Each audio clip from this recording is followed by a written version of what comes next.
తెలుగుదేశం పార్టీకి కేంద్రం మరో ఆఫర్ ఇచ్చిందా? మిత్రపక్ష టీడీపీకి మరో గవర్నర్ పదవి ఇచ్చేందుకు ప్రధాని మోడీ ఓకే చెప్పారా? అయితే గవర్నర్ పదవి కోసం టీడీపీలో ముగ్గురు నేతల మధ్య తీవ్ర పోటీ నడుస్తోందా? ఓ సీనియర్ నేత వైపు సీఎం చంద్రబాబు ఆసక్తి చూపిస్తున్నా ఆయన మాత్రం తనను రాజ్యసభకు పంపించాలని కోరుతున్నారా? ఒకవేళ ఆ సీనియర్ నేతను పక్కన పెడితే మరో ఇద్దరు నేతల పేర్లను సీఎం చంద్రబాబు సీరియస్ గా పరిశీలిస్తున్నారా? అసలు తెలుగుదేశం పార్టీ నుంచి గవర్నర్ పదవి ఎవరికి దక్కబోతోంది? Let's watch this story.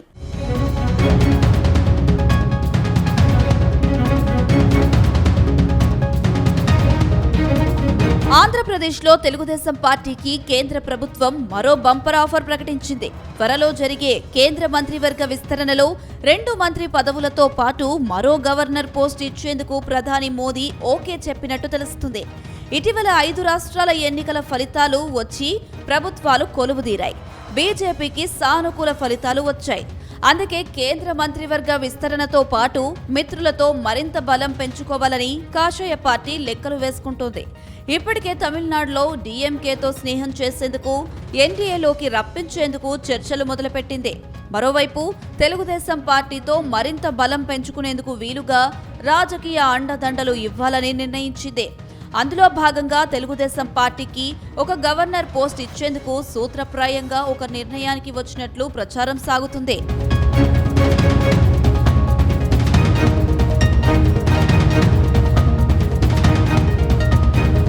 ఇక ఆంధ్రప్రదేశ్లో కూటమి సర్కార్ కొలువుదీరి 2 ఏళ్లు దాటింది. ఇప్పటికే టీడీపీ సీనియర్ నేత అశోక్ గణపతి రాజుకు గవర్నర్ పదవి దక్కింది. ప్రస్తుతం ఆయన గోవా గవర్నర్ గా కొనసాగుతున్నారు. అప్పట్లోనే 2వ గవర్నర్ పోస్ట్ ఇస్తారని ప్రచారం జరిగింది. కానీ అది వర్కౌట్ అవ్వలేదు. అందుకే ఈసారి తప్పకుండా టీడీపీకి ఒక గవర్నర్ పోస్ట్ ఇచ్చేందుకు కేంద్ర పెద్దలు నిర్ణయం తీసుకున్నట్లు తెలుస్తుంది. అదే జరిగితే బీసీలకు లేదా ఎస్సీలకు ఆ పదవి ఆఫర్ చేస్తారని తెలుస్తోంది. క్షత్రియ సామాజిక వర్గానికి చెందిన అశోక్ గణపతి రాజు టీడీపీ ఆవిర్భావం నుంచి సేవలు అందిస్తూ వచ్చారు. మొన్నటి ఎన్నికల్లో క్రియాశీలక రాజకీయాలకు దూరమయ్యారు. అందుకే ఆయనకు గవర్నర్ పదవితో గౌరవప్రదమైన పదవీ విరమణ లభించినట్లు అవుతుంది. ఇప్పుడు మరో పోస్టు ఆఫర్ చేయడంతో గవర్నర్ పదవి కోసం ముగ్గురు నేతల మధ్య ఆసక్తికర పోరు సాగుతుందని అంటున్నారు.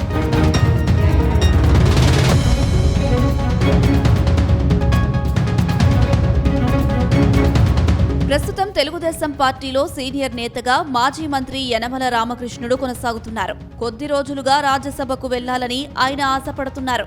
ఇటీవలే ఎమ్మెల్సీ పదవీ కాలం పూర్తయింది. అయితే మరోసారి ఎమ్మెల్సీ పదవిని పొడిగిస్తారని ఆయన భావించారు. కానీ ఎలాంటి పొడిగింపులు లేకపోవడంతో రిటైర్మెంట్ తీసుకున్నారు. ఇప్పుడు బీసీ సామాజిక వర్గానికి రాజ్యసభ పోస్టు ఇవ్వాలనుకుంటే యనమల రామకృష్ణుడు వైపు సీఎం చంద్రబాబు మొగ్గు చూపే అవకాశం ఉందని అంటున్నారు. కానీ యనమల రామకృష్ణుడు మాత్రం రాజ్యసభ పదవిపై ఆశలు పెట్టుకున్నారు. ఆపై కేంద్ర కేబినెట్లో ఒక ఛాన్స్ కోసం ఆయన ఎదురు చూస్తున్నారు. ఇప్పటికే రాష్ట్ర మంత్రిగా, స్పీకర్గా సేవలందించిన ఆయన కేంద్ర రాజకీయాల్లోకి వెళ్లాలని కూడా చూస్తున్నారు. అందుకే ఆయన గవర్నర్ కంటే కేంద్ర మంత్రిపై గట్టి ఆశలు పెట్టుకున్నారని అనుచరులు ప్రచారం చేస్తున్నారు. అయితే యనమల గవర్నర్ పోస్టును తిరస్కరిస్తే మాత్రం కొత్త వారికి ఇచ్చే అవకాశాలు ఉన్నాయని పార్టీ వర్గాలు చెబుతున్నాయి.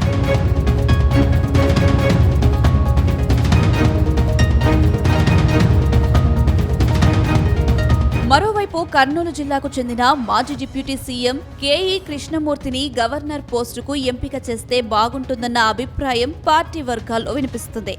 ఎందుకంటే ఆయన క్రియాశీలక రాజకీయాలకు దూరమయ్యారు. అందుకే రాజ్యాంగబద్ధ పదవి ఇస్తే బాగుంటుందన్న అభిప్రాయం ఉంది. ఒకవేళ ఎస్సీలకు ఇవ్వాలనుకుంటే మాత్రం మాజీ స్పీకర్ ప్రతిభా భారతికి ఛాన్స్ దక్కే అవకాశం ఉందని చెబుతున్నారు. ఆమె సైతం సీనియర్ మోస్ట్ లీడర్, దీర్ఘకాలంగా మంత్రిగా వ్యవహరించారు. శాసనసభ తొలి మహిళా స్పీకర్గా కూడా గుర్తింపు సాధించారు. ఆమెకు ఛాన్స్ ఇవ్వడం ద్వారా ఎస్సీల్లో సానుభూతి పొందాలని ఆలోచన చేస్తున్నారు. రాష్ట్రంలో కూటమి సర్కార్ అధికారంలోకి వచ్చాక ప్రతిభా భారతి కూతురు కావలి గ్రీష్మకు ఎమ్మెల్సీగా అవకాశం కల్పించారు. ఇప్పుడు ప్రతిభా భారతికి గవర్నర్ పదవి ఇచ్చే ఆలోచనలో సీఎం చంద్రబాబు ఉన్నట్టు తెలుస్తుంది.